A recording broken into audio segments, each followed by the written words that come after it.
It's 7:30 on the 22nd of October 2025, and we are on a road trip. So we're on our way. I'm on my way, should I say. I always refer to we because it Upsticks. We. There's more than just me in Upsticks. I'm just the one that's on the videos. But I'm on my way to Torrevieja,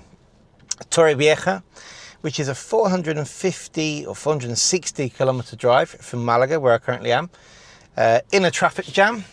The reason you can see my face illuminated in red at times is because of it's pitch black outside, and the only light that I have is the brake lights in front of me in the traffic jam here heading towards the A7. I'm estimating probably getting to Torrevieja about 12:30, 1 o'clock with a stop for breakfast maybe. The plan is for the road trip to head from Malaga. There's two ways to get there, and there's only 5 minutes that separate each way. So you can go from Malaga up to Granada, into Murcia, and then back down to Alicante and Torrevieja. Or you can go straight along the A7 and the AP7 and get there along the coast road. And according to Googly, there is only 5 minutes separating the two journeys. So what I'm going to do is, because we're on our way and we want to get there quite quickly, I'm going to go the Granada route, which includes taking, I think it's the AP45. I think that road is a toll road. To get up to Antequera way first, and the A92 over to Granada, and basically just get on with the journey and get there, because according to Googly that's 5 minutes shorter. But on the way back on Saturday, I'll be taking the coast road, setting off as early as possible, but then stopping along the way on the A7, hopefully to see a few sites. So stick around. I'm going to stop and do as many videos as I can, but I may wait for the sun to come up a little bit first.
So we're well into the province of Granada now. It is exactly 9 AM.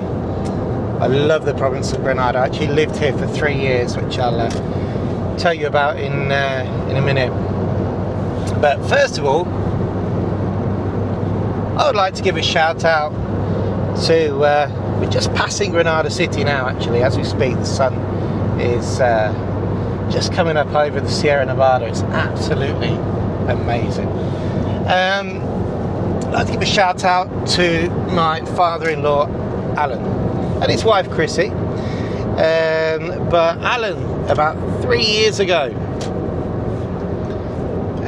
he's not very well at the moment, and he really wanted to give his favourite car to my wife Lara. And to the family, obviously, I had a dream of this car being maybe even Raoul, my son's first car. And my first thought was, how on earth am I supposed to get the car from the borders in Scotland to Malaga? So I practically think in my head a lot of things, but that was my first thought. But anyway, we did it, I'm driving it, here it is. So that's a different story for a different day. But I can tell you, when we went to visit Alan and Chrissy at the in Scotland, they live on the borders, and the idea was we're going to work out how to get the car somehow to Malaga from there. I've got to admit, when I first saw it, and Alan said you're going to love it, it's an amazing car, it's fantastic. When I first saw it, I was like, I might not. I don't know if I will, actually, to be honest. It's like matchbox size, tiny. I don't know. Wasn't 100% convinced, albeit I was smiling. Partly because I was thinking, how on earth am I supposed to get this to Spain as well? But we did. And we got it here. And I have to say, Alan was wrong. Because I don't love it. I absolutely adore this car. It's just amazing. You know, it's like, it is so cool. It's 16 years old for a start and drives like a brand new car still. The front cab is as big as any of the cars, so you don't feel like you're driving a matchbox car. It looks cool because it's red and we've got all the sign writing on it now for Upsticks Drive. We had a couple of the doors painted on it as well, and it goes fast. Well, fast, it goes faster than you need it to go. It's only got 1.3 petrol engine in it, and but because it's so small, it's 1.3 version, which is the better version, Alan tells me. You know, you have to be careful, you have to watch the speedo when you're on a long trip, because in 6th gear it wants to do 140, 150 kilometers an hour. You're constantly, as I am just now, because we're going uphill, to drop it to 5th, and it'll comfortably sit in 5th at 120 kilometers an hour as you're going uphill. You can park it anywhere, literally, but it's not as flimsy as a smart car. You know, so, you know, the smart cars can be a little bit, I don't know, want to, you know, you feel that, I don't really like smart cars, and hence why when I first saw this one, I was like, I don't know, but no, it's amazing. You can literally park it on a sixpence, so it's no problem in going in any town, any car park, but then it will hit a motorway run like I'm on today, like a champion. So, what an amazing car, and I believe they don't even make these cars anymore.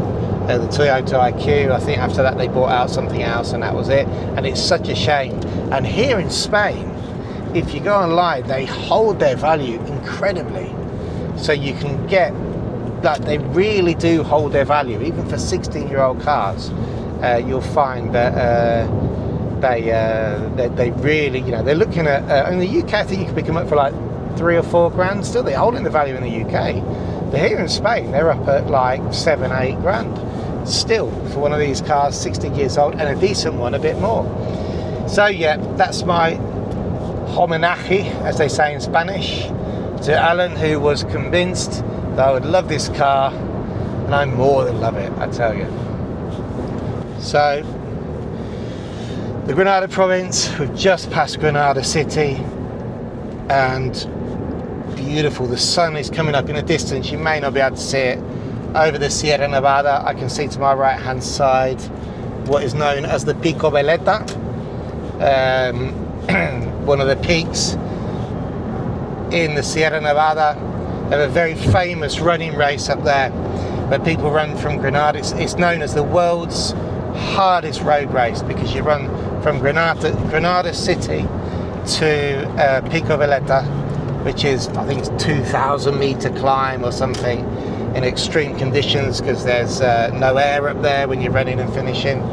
And if you check out our podcast with Lee Grantham on the channel, I'll put the link below, he actually won that race. A friend of ours, I've known him for years, amazing runner, absolutely amazing runner. I had the pleasure when I was ultra running years ago of running with him, but not that race. And yeah, but the province of Granada, it's You know, it's known for many things. It's free tapas. You don't pay for food with your drink here. Generally, if you are buying a beverage, you will get a free small plate of food, which is known as a tapa. There's many different ideas as to where the word tapa came from. Some of the theories is that it came from when years ago people used to eat out in the streets, and the streets were dirty, they were full of puddles, and carts would go by, and when they'd go by they'd kick up stones, dirt, dust, maybe water or whatever it was they used to throw on the streets, and it would go in the drink. So you used to get a small plate with a bit of cheese or something on it to cover the drink, and that is the verb to tapar in Spanish. Right, so my daughter, for example, because that's like a cover, my daughter, instead of saying cover, she has her own Spanglish and she says to tap something. And I go, Isla, it's not to tap, that's a Spanglish word you've made up. But that's what happens when you've got bilingual kids who are learning two languages at the same time. That's one of the theories. One of the other theories I've heard is that it is to cover, or tapar, because it's used in this way as well in Spanish, the word hunger. So they'd say tapar hambre. So it'd be used to cover your hunger. So that's another theory that I've heard. And yeah, so what's your theory? What have you heard? Let me know in the comments below. But Granada is known for its free food. When it's not free, you pay for your drink evidently, but when you get a drink, you don't need to go for a big meal in Granada. A few drinks, a few tapas, and it's a great way to enjoy an afternoon out. To the point where here in Granada they're very passionate about, you know, you see any Granadino in Malaga, for example, anybody from here who visits Malaga, and they can't understand why you'd have a drink without something to eat. Just something small, something to pick at, some tapa. Why would you put a drink? It's almost offensive to not have something to pick at as you're having a beverage, you know, a drink, maybe a beer or wine, maybe an alcoholic beer. But that you would, you know, for somebody from the province of Granada, they wouldn't understand why, if you gave them a drink, why you wouldn't even give them some olives to go with it. But it's not for all drinks. Okay, so it's for soft drinks, beers, wines, maybe a summer wine, Tinto Verano as it's known, but you don't get a tapa with a coffee, okay, or what we call a long drink, so a mixed beverage, whiskey and coke, maybe gin and tonic or something like that, okay, because coffees and gin and tonics, they're not part of that beverage world where you would get a tapa. Why would you want to eat something savoury with a coffee? Evidently you have something sweet, don't you, with a coffee? That's how people have their breakfast here, or maybe even a pitufo, a bacon sandwich or something like that. But you wouldn't, pitufo is actually a Malagueñan word. Here in Granada, they generally just have full sandwiches or half sandwiches. You can ask for a entera or media when it comes to a sandwich with your breakfast. So yeah, so if you're getting a coffee or something like that, a tea, or you go straight for a gin and tonic, then don't expect a tapa.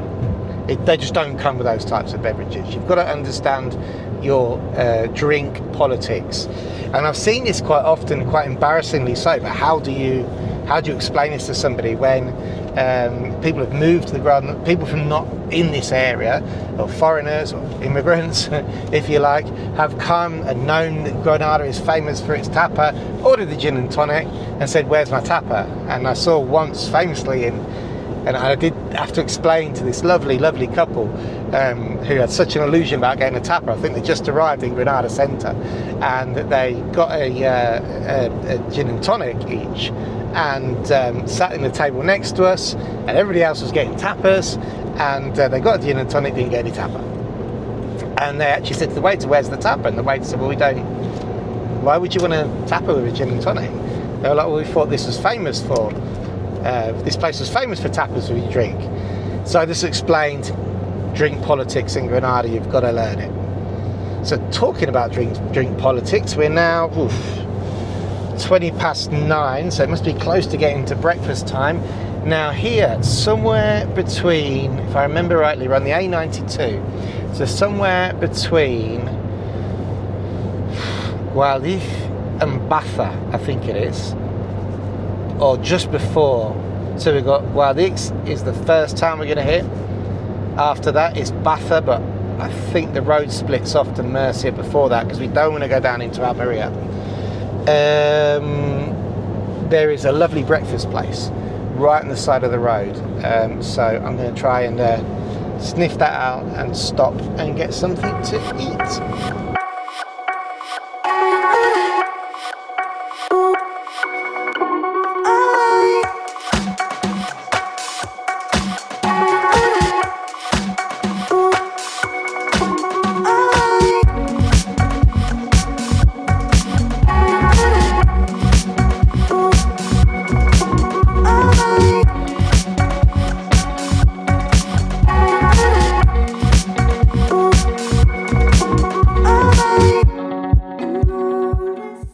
You have to be really careful here, guys. Almeria one way, A92, Baza, Murcia the other way. When you're on the A92, make sure you take the right road, because if you get the wrong one, it's a long way back from Almeria.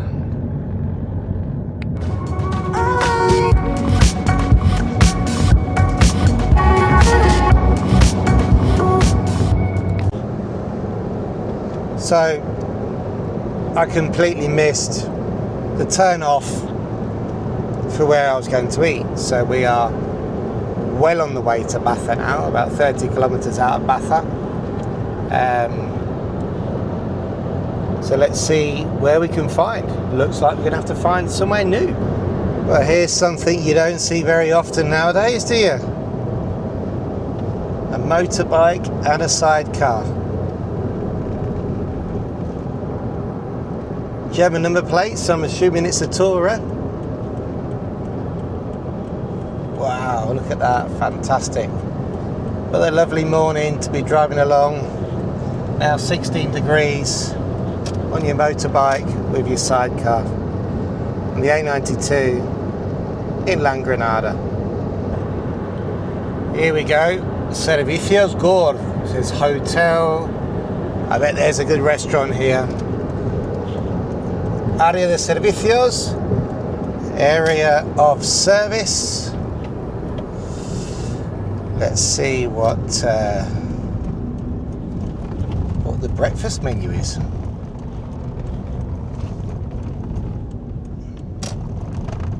That's looking busy enough. And we're parked right out front.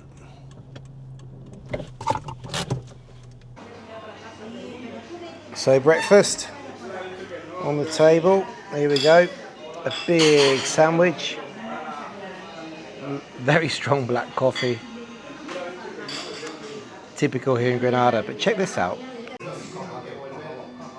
check out this table, just full of local goods, incredible. This is what it's like to be inland in Granada. Salchichas, chorrizos, olives, wine, honey liqueur. There's actually a wine here, check this out. 5 litres for 18 euros.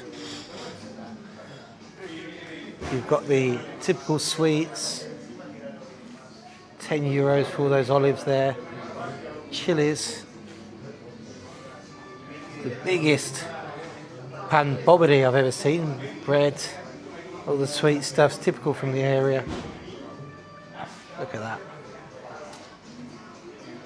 You don't get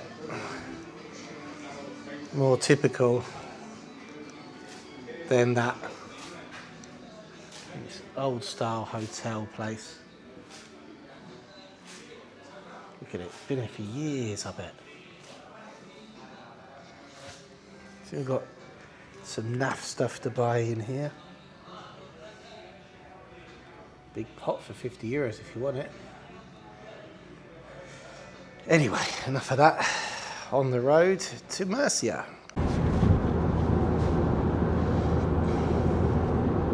So we're around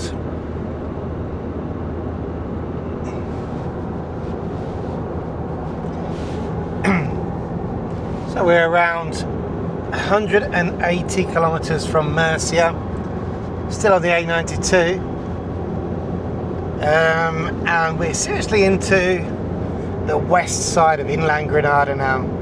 Soon be crossing over into Murcia, and this is cave house territory. We're really just past actually in Baza, that kind of area where inland from there you have a lot of the cave houses. I'm not too sure if you can see as we just go over this hill here.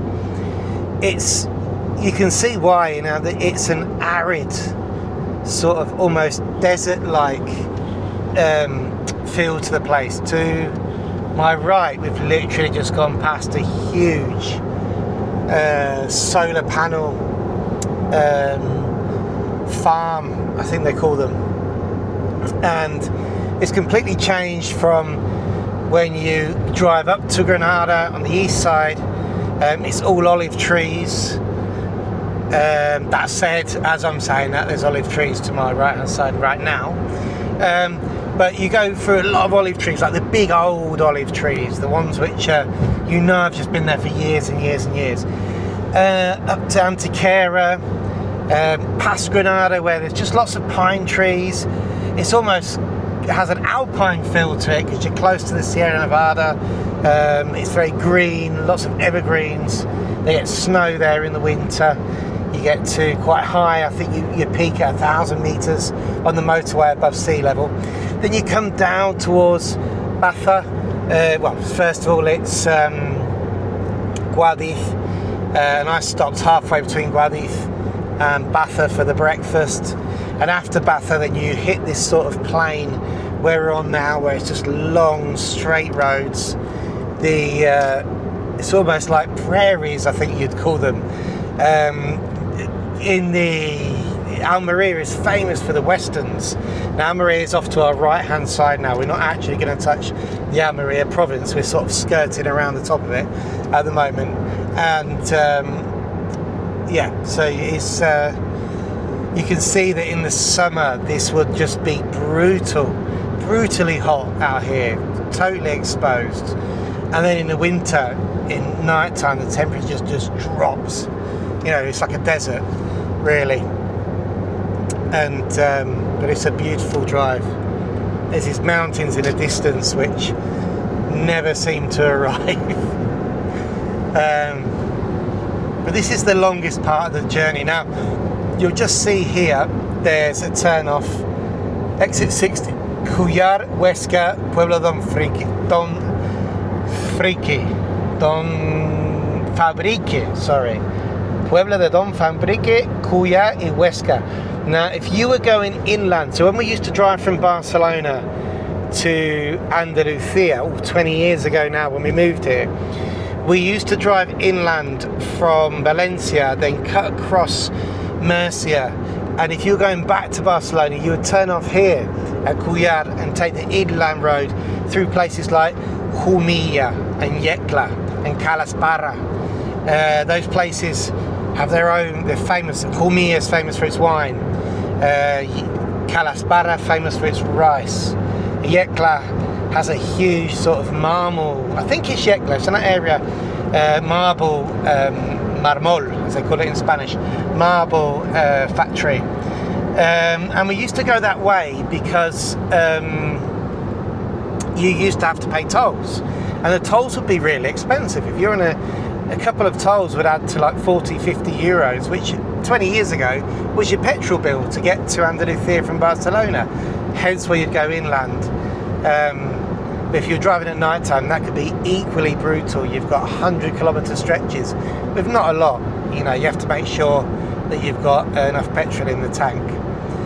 And back then, we were doing that in a Citroen AX, believe it or not. So, which comically, if we'd actually kept it, would have been worth money now, because there's not that many left. Anyway, now it's the long slog, 160 odd kilometres now to Murcia, and most of the road for the next 100 kilometres, an hour or so, just looks like this. I completely forgot that we actually went through the province of Almeria, just the top point of it. This is where we are now. So I thought I'd just stop and give you a quick panoramic view of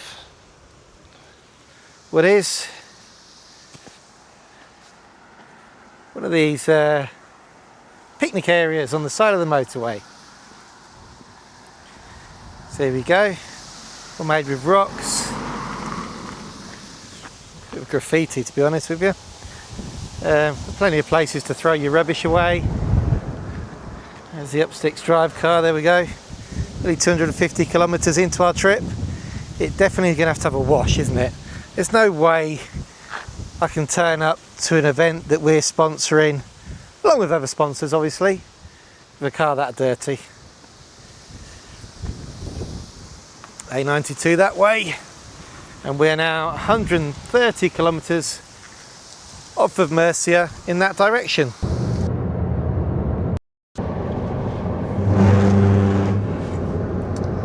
So we are getting close now to the province and autonomous community of Murcia, as we call it.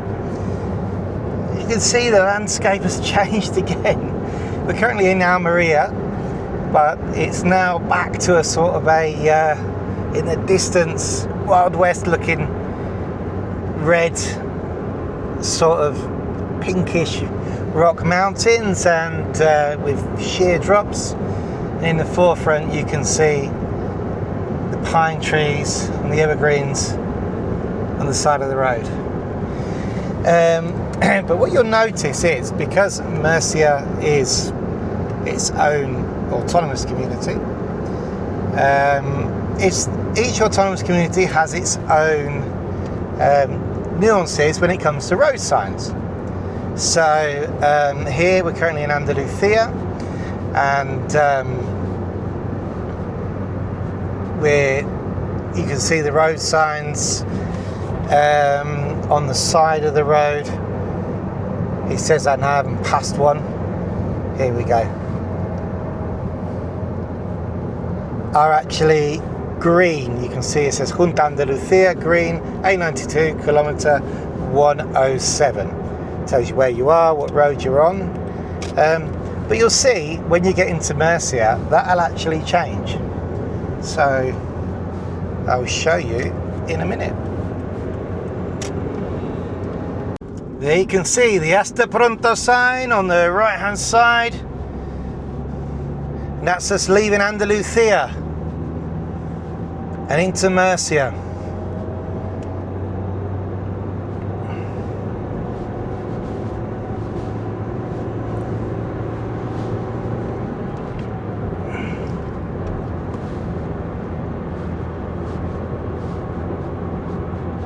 And the sign coming up on your right hand side, Comunidad de Murcia, Provincia de Murcia. And immediately, for some reason, we have these red and white poles on the side of the road, which weren't in Andalusia.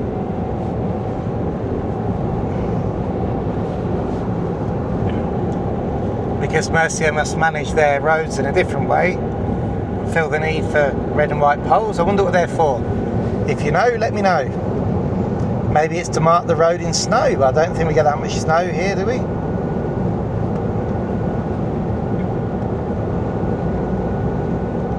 This part of the world, maybe. We're now on the A91, not the A92. So the road name has changed. I didn't actually realise that. Coming up to a place called Puerto Lumbreras.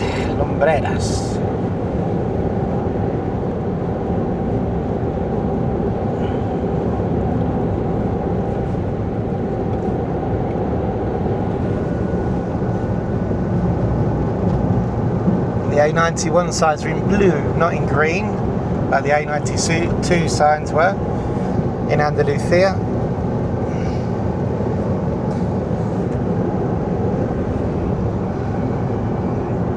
Which is a pretty standard national colour across the rest of Spain. Andalusia like to be a bit special, I think, at times. And it is special, Andalusia, isn't it? Let's be honest. Fantastic ruin off to the left-hand side.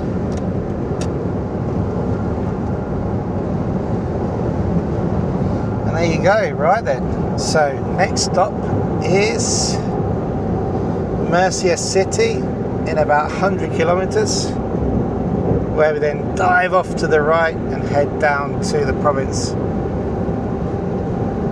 of Alicante, which is in the autonomous community of Valencia, and into Torrevieja. There's still a couple of hours to go yet.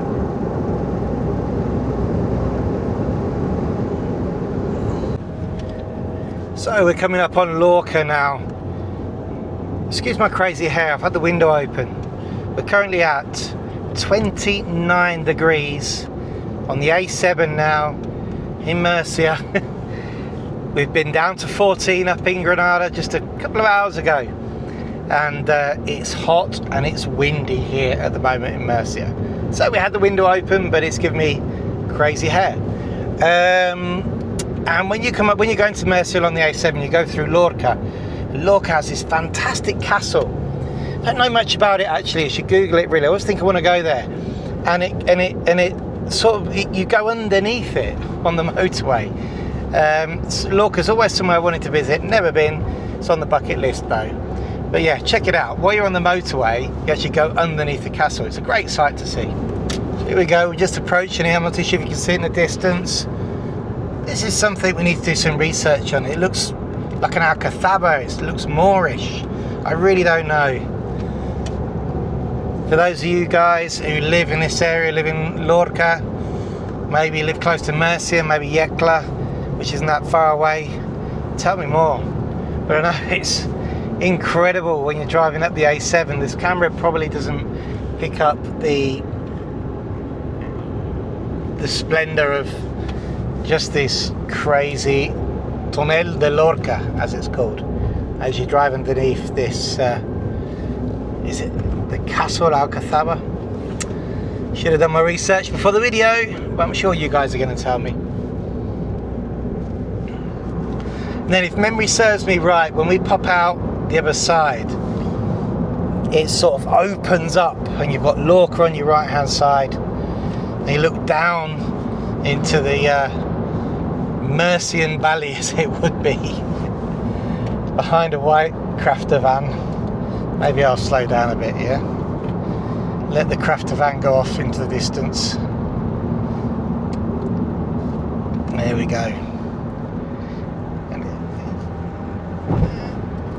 As I say, the camera probably doesn't do it justice, but it just opens up into like vegetable fields on the right hand side. The almost grey but slightly off brown, really light browny grey mountains. They're a lot lighter than the stone that we saw in the Almeria province back there. Industrial area as well here. You can see a lot of industry. Caravaca, that's somewhere I've been before. Caravaca de la Cruz. Grupo Spanish Tannery and Spain Leather. I've got a leather shop off to my right hand side. Union for Leather. It says in English actually.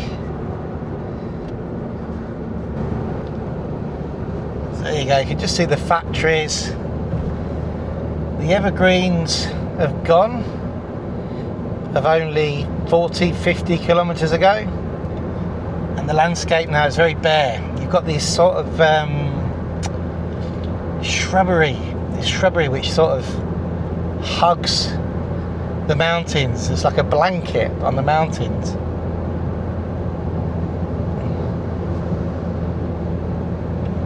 Again, I don't think the camera probably does it justice. We're now up to 31 degrees, 22nd of October.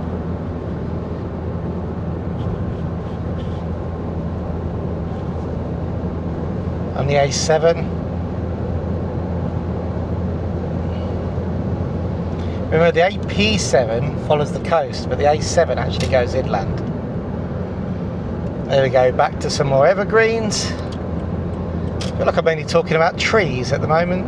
It's just the landscape. I can't just get over the changes in such a relatively short space of time and distance, how the landscape just changes as we come back down the road. It's like a sweeping motorway. And you always have to be careful on motorways in Spain of your speed, because they're just so good to drive on. You know, they just lend themselves for cruising along. So on the RM3 and the turning, you can see it coming up, should we say, is the RM23 to Mazaron. But I'm afraid, Sean, we're not going off to see you today. I'm sorry, time is tight. But we will be back. I really wish I could have got to Mazaron. I wanted to see some of our clients there, our friends, our community, but yeah, I'm afraid not today. We're going straight on.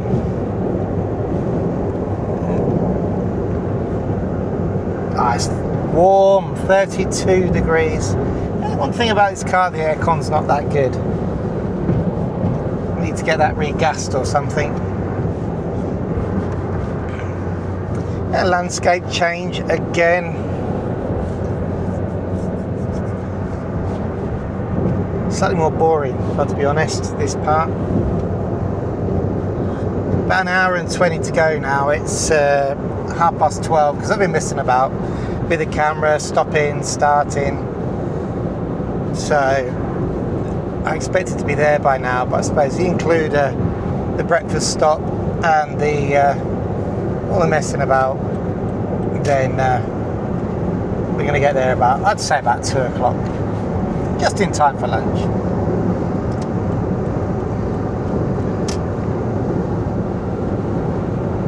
And obviously now we're heading towards Alicante. What I don't know is when we get into the Valencian community and the province of Alicante. I'm not too sure on this road. I think it's quite far down. Murcia is huge, isn't it? And this is the road to Cartagena, which is the Murcian province. It's by the sea. So I imagine that when we hit the AP7 at the bottom is when we then hook a left, go towards Torrevieja and cross into the Valencian community. This is the bit I'm not too familiar with, so I can't remember coming this way before to get to Torrevieja. I think I came down the coast the last time. So in fact, I don't know if I've ever been down this road.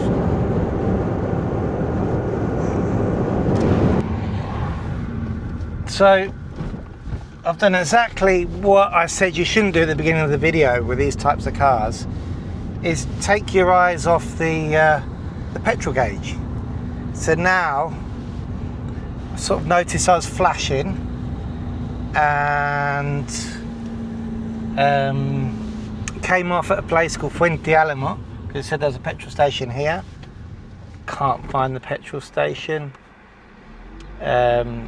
Google shouting at me to turn around because it's trying to get me to Torrevieja. I'm not lost, because you're never lost nowadays, are you? Oh yeah, okay Google. Yeah, I know, I've got to turn around, Google. I know. Take the next left onto Calle Marcos Redondo. But I have found somewhere to wash the car. So this might be the craziest thing in the world, considering meters, turn left onto Oh no, Avenida de las no, Flores. I'm definitely not washing the car here. This is abandoned. Ah. Okay. Now I am in a housing estate. That's no, is that no enter? No, that's... So we're not lost, because you're never lost in this day and age. We just don't know exactly at this precise moment where I'm supposed to be. So I think it'd be a good idea to stop and ask Google. But anyway, let me show you where I am. Here we go. There we are. So this is Fuente Alamos. 500 meters at the roundabout. Continue straight to stay on Ronda Poniente. It's almost like Alamos always reminds me of the Wild West. This is Fuente Alamos. Very quiet town. I'm assuming that I can go this way. Mercamaxi. That's a very nice CLK there. Sea Reg. That's going to be a 2005, 20 years old. Very tidy. And yeah, the sleepy town of Fuente Alamos. In 150 meters at the roundabout, take the first exit. And here is where we're going to pull over and find out exactly where we are, because I don't know. Right, so according to Googly, I don't know why I'm calling Google Googly today. It's because sometimes years ago, when Google was first a thing, now all Spanish people say Google. Okay, it's common. It's, you know, millennials, people who are born now in 2007 are now 18. So some houses here for sale. These look all right. But when it first came out, when I was living in Spain, I moved in the year 2000. There wasn't Google, there wasn't Google Maps. We certainly didn't have Google Translate. We had a book and a pen. My boss said to me, if you don't learn Spanish in 3 months, you're sacked. Which encouraged me. And according to Google, if I carry on to the end here and then hook a left, there is a petrol station. But years and years ago, when Google first started, because it's phonetically called Google in Spanish, that is what people used to call it. Google. I think, what on earth are they talking about? Google. What's this Google that everybody's talking about? It was Google. So there we go. So we've got a Deer supermarket. And Google said there's a petrol station around here. But I can't see one. And my flashing light has been flashing for a while. But we're not panicking. We don't panic because we're in the town. And whoa, here we are. Phew. To the right hand side, we have a petrol station which is called Servicio Atendido means that it's somebody comes and fills up for you. So here we go. Finally, petrol station. Thank goodness for that. In 600 meters at the roundabout, take the first exit. Not that I was panicking at all. Of course not. Oh, I might even wash the car as well while we're here and grab a cold drink.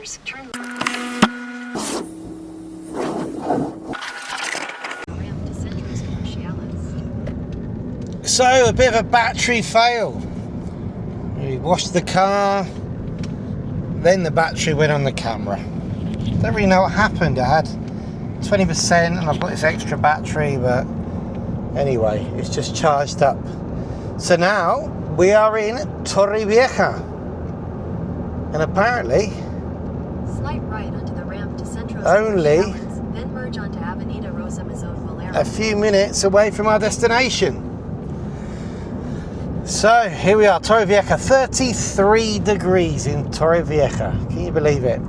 I've kept the camera this way because there's no real interest in my ugly mug talking, is there? So, oh look, there's a water park off there to the left-hand side. All new territory for me. I've been in Torrevieja twice, but never really explored it that much. And let's get the windows down. 34 it's now saying in my car.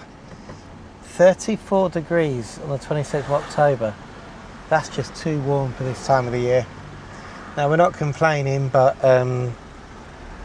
you know, it's global warming. I don't know, if you Torrevieja guys, have you ever known it to be 33 in October? Are we just at the end of that 10-year cycle? There is a 10-year cycle, you know, we researched it. And it seems to, every 10 years, start low, go up to a high, then drop back down and go back high again. But the highs are getting higher.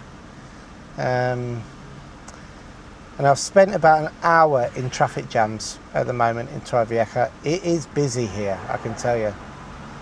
Here comes some of those killer scooters on the right-hand side.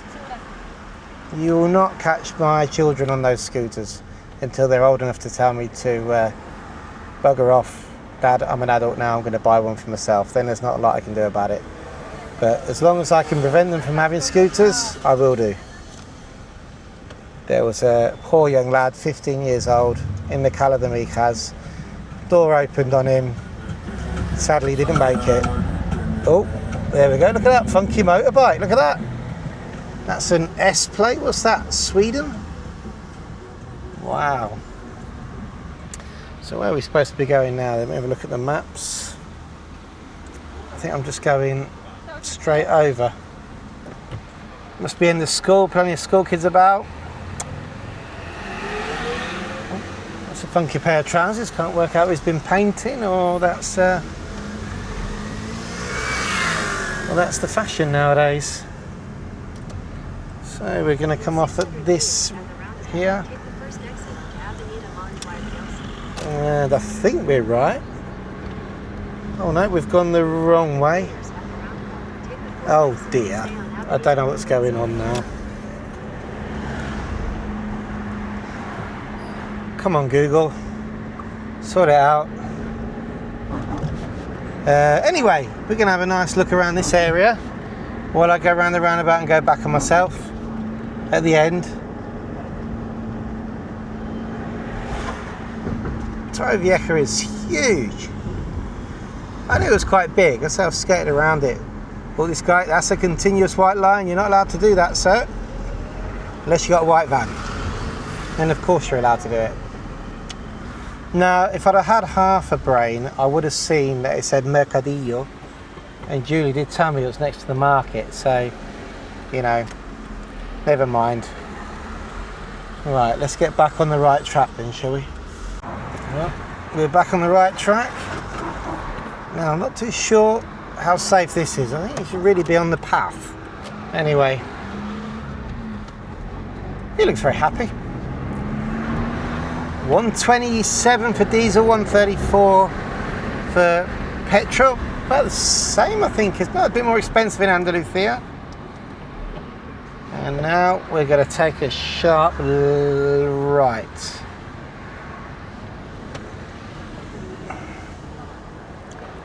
There we go. Sharp right. And now we're back on track. Mercadillo. Oh, Ciudad Deportivo. Sports City. Here we go.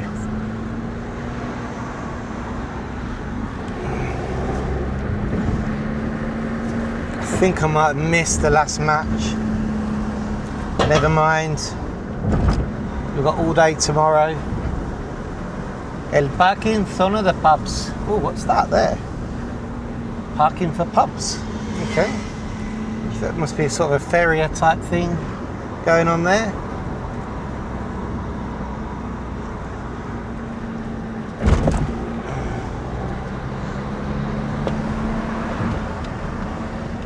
Now we're should be getting close. Sure you can hear the wind, so I've got the windows open, to the sports ground, which is this way. Turn right. Okay, there we go. Some buses. Very, very busy.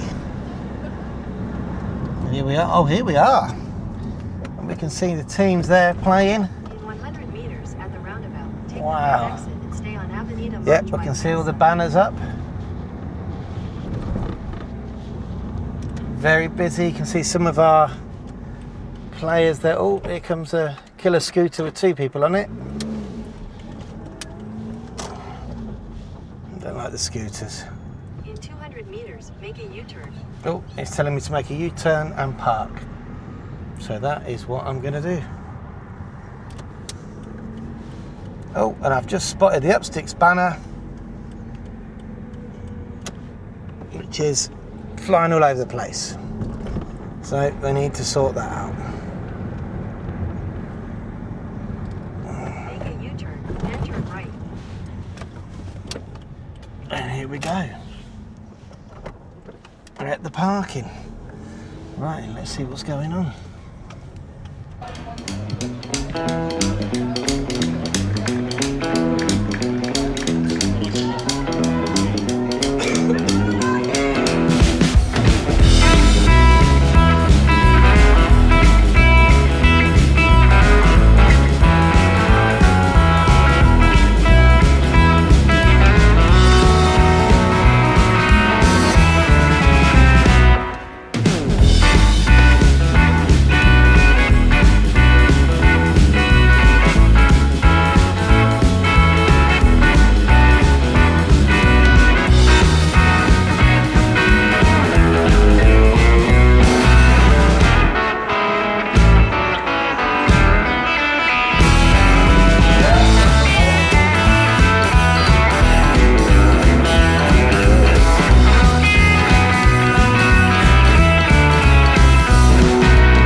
But unfortunately, I'm having some battery issues. So, just been over, had a look at some of the matches going on. Everybody's having a good time. And yeah, it looks like it's really, really going off in there.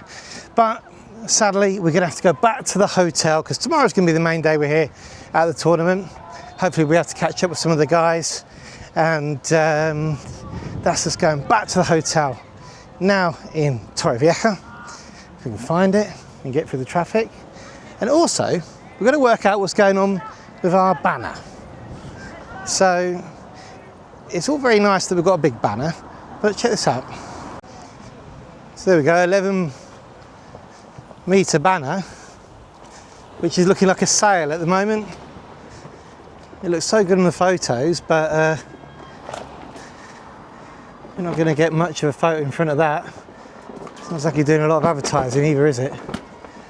And while it's doing that, it's being destroyed, so yeah, we'll see about that. Anyway, let's get to Torrevieja. Well, we got here this funky lift. So got the camera charged up. We got here, it was a long journey, but it was cool. And we're just going out now for something to eat in Torrevieja. And let's see what we can find. I've only ever been here once in the centre of Torrevieja. And I'm going to call this the disco lift. But the hotel's quite close to the front, which is great. Well, a lot of the teams are here, which is great as well. So we might get to meet a few of them. We just met a few of the Spanish lads in the lift. And so let's go see what's available at 4:45 to eat in Torrevieja, shall we? Well, from the outset, there seems to be loads of places to eat and people still taking orders, but I've seen a sort of a square type thing up ahead. So I'm going to see what's going on there. Now, generally on squares, they tend to be a bit more expensive. And now walking away from the restaurant area, I'm going to carry on wandering, and at least I've got a backup where I've just come from, close to the hotel.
I've ended up coming down the front.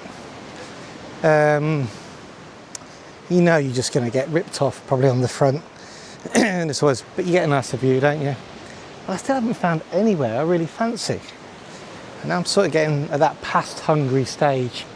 So, I don't know, I'm going to carry on walking. What I do know is there's just crazy unseasonal weather. Absolutely bonkers. People in the sea, people fishing, people taking selfies, idiots doing YouTube videos. Just, you know, it's crazy. But there, what we've got here is an ice cream place. I don't just fancy an ice cream. In fact, I don't even eat ice cream. I eat sorbet because the old lactose doesn't. Here we go. Now there's another ice cream place. I suppose on the front it's always going to be full of ice cream places. I might have to head inland a little bit and see. Oh, we may be going back to close to the hotel. There's more variety there. You don't mind if you've got sea view paying a bit of a premium. Pizzeria, don't really fancy pizza. But there's certainly a lot about. Just me being picky, I think.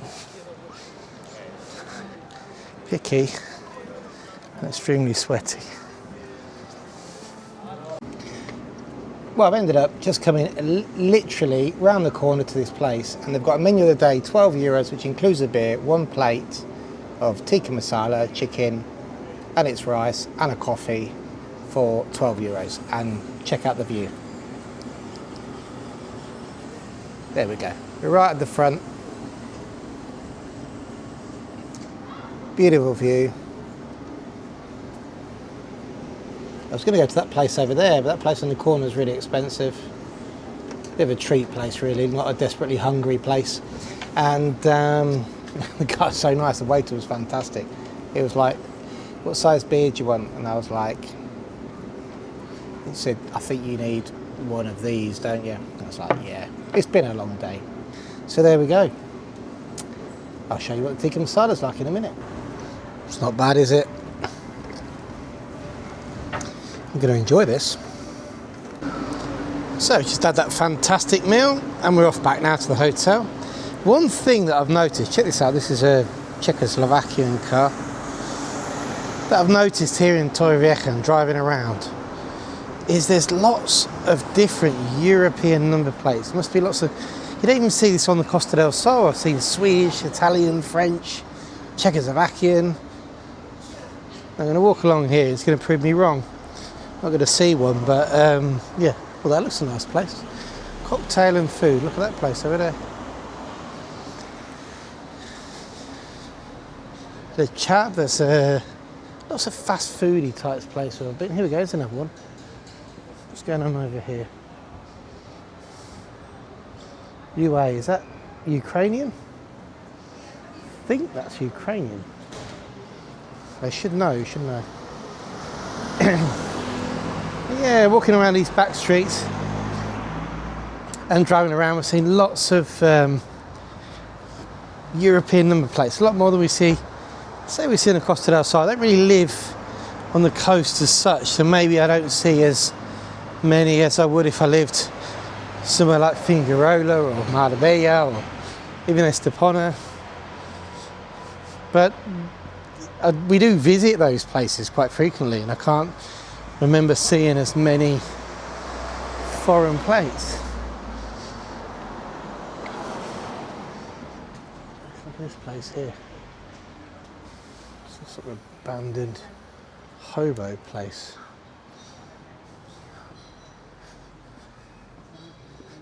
This place here, look. Back streets. What language is that? I don't know.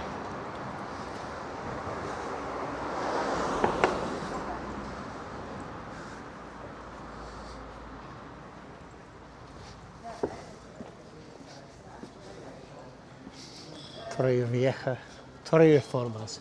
We expect somewhere like that to be closed. I imagine they've got it open 9 till 2. What's the graffiti about? That's what I've noticed. Well, here we go. Let's look at the prices of some of the properties, shall we? So we got 3 bedrooms, 2 bathrooms, built in 1985, 155,000. That can't be right. 195, 199, 80 meters squared, so it's cheaper than Malaga. Here we go. 137, 129, 159,000, another 150, 144. Sea views, 100, Attico. Attic, 1 bedroom, 1 bath, 40 meters squared studio with sea views, 144,000. Now, that's a 300,000 euro property in Torremolinos. That's double in Torremolinos. I can tell you that. And I know that because I literally spoke to somebody this morning who's a mortgage broker who told me that they sold a studio, or they helped arrange a studio apartment mortgage for one, which was 350,000 euros for less than 50 meters squared. Let's head up here, shall we?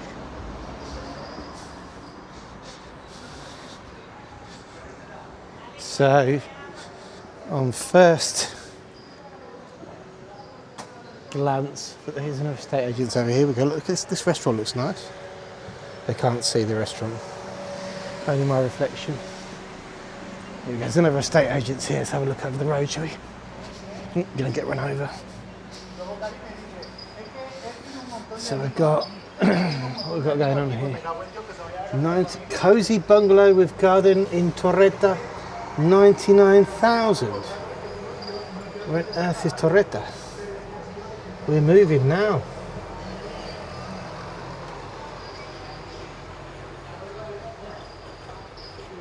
First floor, 2 bedrooms, 138,000. See, when you come from Malaga, look at this place here, semi-detached house in Aguas Nuevas, 130 meters squared, 230,000. Okay, when you come from where I'm from, wow, look at this place. New detached house in Montesinos. Okay, so these are new, so these aren't built. 3 bedrooms, 2 bathrooms, terrace solarium, garden, private pool, 354,000. Okay, now I see why people are moving. The Quesada, check this place out in Quesada. A new villa with pool in Quesada, 3 bedrooms, 2 baths, terrace, solarium, garden, pool, all on one level, 330,000. Look at that. Wow. Okay, revelation. We're all moving to Alicante. No, but that's cheaper than Malaga. You just wouldn't get that in Malaga. You'd have to go really high. In Quesada, it's so well connected. It's here next door. I've been before, only once, but very new. And that kind of place on the Costa del Sol. I mean, you wouldn't get it. That'd be a 600,000-700,000 euro property if it was the equivalent urbanisation in the Costa del Sol. Cerveceria y tapas. There we go. Right, we better go and find the hotel. More graffiti. Well organised though. It's not like really bad graffiti. I don't know what it says though. Azarras. I mean, if you're going to paint something, at least make the message decipherable, if that's a word. Chula. Look at this word here. Right, X-U-L-A. That means cool. It's actually CH, but X is a really cool way of saying cha. So it's chulo, cool. I once did a thing about chupadedos. Check it out on our channel.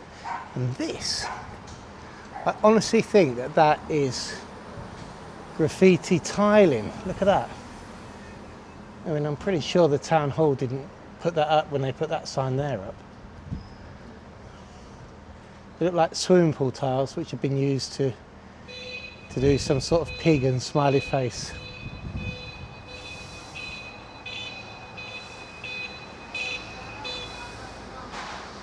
And the farmacia over the road. So the sea's over there, but in the middle of the madness and all this commerce, and you get these crazy buildings like this. Look at that. Just abandoned. There's another one over there. In the middle.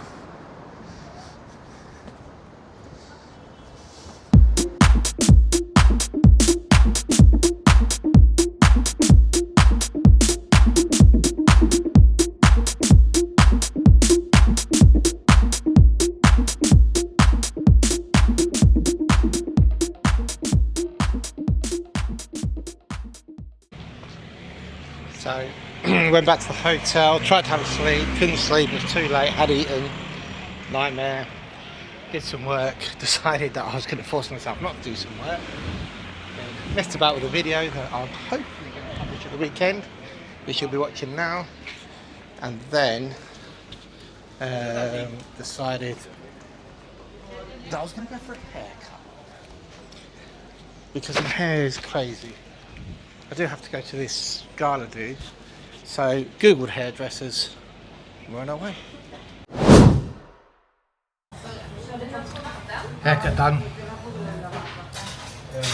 Now it's time for Thai food. So that's haircut done and food done. A nice Thai meal. 17 euros with a drink, and that's it. I always get a bit I can never be one of these food sort of what they call them, like the podcast, the food social media people, creators, food creators, you know, the guys who go to restaurants and do food, because I'm always a bit self-conscious. I'm sure they must ask when they go into restaurants if they can do it, because they have this fantastic, there's these guys in Malaga that do the Spanish guys do a fantastic channel. I can't remember, they're called, can't remember the name of it off the top of my head, but, and we go to some lovely places to eat, but I always feel a bit self-conscious, so I never do them. But anyway, let's have a walk around Torrevieja before we go back to the hotel. It's now 8:30, and I'm not going to be very Spanish tonight. I'm just about ready for bed, to be honest with you. Anyway, let's have a walk around, first of all. Well, it looks like I've just got to the front here. I have no clue where I am, to be honest. I haven't done any research at all. Here we go. So this looks like this. Well, I walked out earlier and I turned left, so we're going to turn right. There's like a maritime building over there. I have to say, Torrevieja, I mean, this must be, there's taxis over there, so we must be in a place which is busy, because taxis generally hang about in busy places. Those who have been to Barcelona, you'd know Park Güell, Gaudi's Park. There you go, there's a sort of a copy of it there. There we go. Some mosaic tile benches, very nice. I love these plants, these are lovely.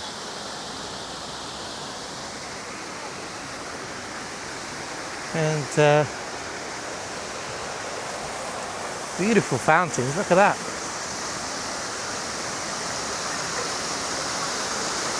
So those of you who live in the area or know exactly what these actually are, let me know. I've been completely ignorant and didn't listen to any podcast about Torrevieja. I haven't watched any videos. The only videos I've seen is from the Scottish couple in Spain who've now moved to Nerja. Fantastic channel. Very raw and to the point. Real life Spain, that's what you'll see from their channel. And here we are, we're over, what's estate agents. There's a bank with a terrace outside, which I'm assuming is an extension to a restaurant. And over here looks like to be a port. Oh, it's plenty of life. Torrevieja is lovely in the evening. just from what I've seen. Plenty of people just eating out. Lots and lots of different nationalities. Really is. A couple of languages I haven't really picked up on. I've heard of Dutch, German. I think there's a Swedish couple sat next to me eating. But I'm not really up to date with my Swedish, to be fair. German and Dutch, I can. German, Dutch, French, Italian, even Flemish. I can tell the difference. I'm just having a. Where am I going? Maybe this is a dead end. I was sort of heading towards the port, but I think I've gone to a dead end. I can distinguish those languages, but anything else I might struggle. Russian, actually I can distinguish Russian most of the time. Yeah, this is a dead end to the port. And here we are, there's the port. Looks to be some work going on actually. This is a níspero. There you go, look at that, the fruits on the níspero coming through. That's that orange fruit that's, I don't know what they call it in English, a níspero. They call it like a Japanese pear or something, I don't know.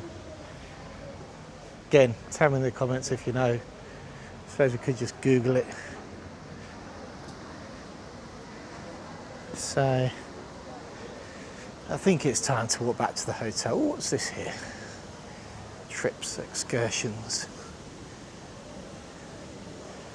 La Isla, where's La Isla Tabarca? Okay.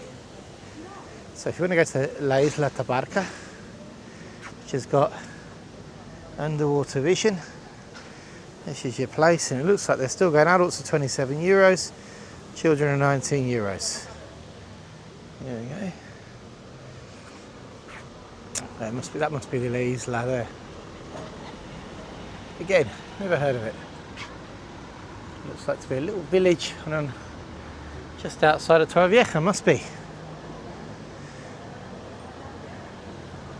It looks like there's some work going on over here. Let's see if we can get the camera over there. So I'll only see this on the playback, but never mind. There we go, something's going on.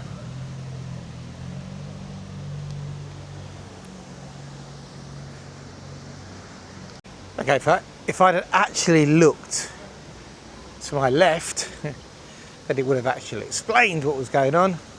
There's like a entertainment area and port. Lonja is where they bring the fish in.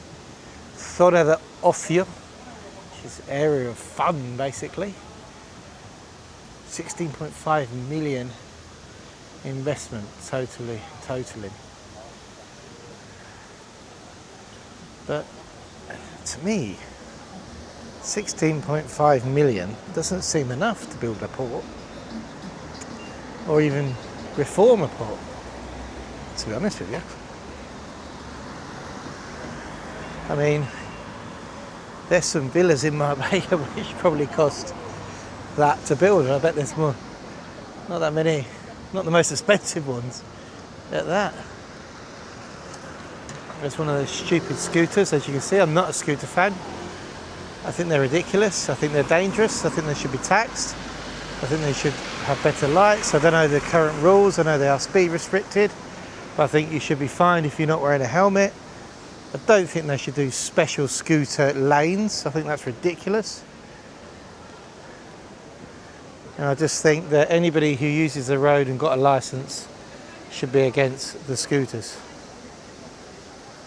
Only because with endless reports of people being killed on them, and generally it's young people. Wow, look at this place. This is the kind of place where you'd like to go in, but you feel you'll be a bit of a wally if you go in on your own, especially with Upsticks shorts on and an Upsticks top. I think I might get kicked out of there. To be fair, even the barbers looked at me a bit funny. Oh, look at this shop here. Ooh, all the artisan chocolates. Liqueur de turrón. de Gijona. Anyway, I think that's us for today, don't you? 8:45 now. Time to get back to the hotel and chill out, check for urgent emails, and have a good sleep tonight, ready for tomorrow, where we'll be on the Friday of the World Nations Walking Football Tournament. Looking forward to it, to be honest with you. Should be a bit of fun. And the evening is the gala dinner, so that should be fun as well. Looking forward to that. Hence the haircut. It was Lara, my wife, who went, "You look scruffy." I'm like, I know, that's just me. But looking dapper now. Anyway, thanks for watching, and check out the next Out and About video, which should come out the day after this one.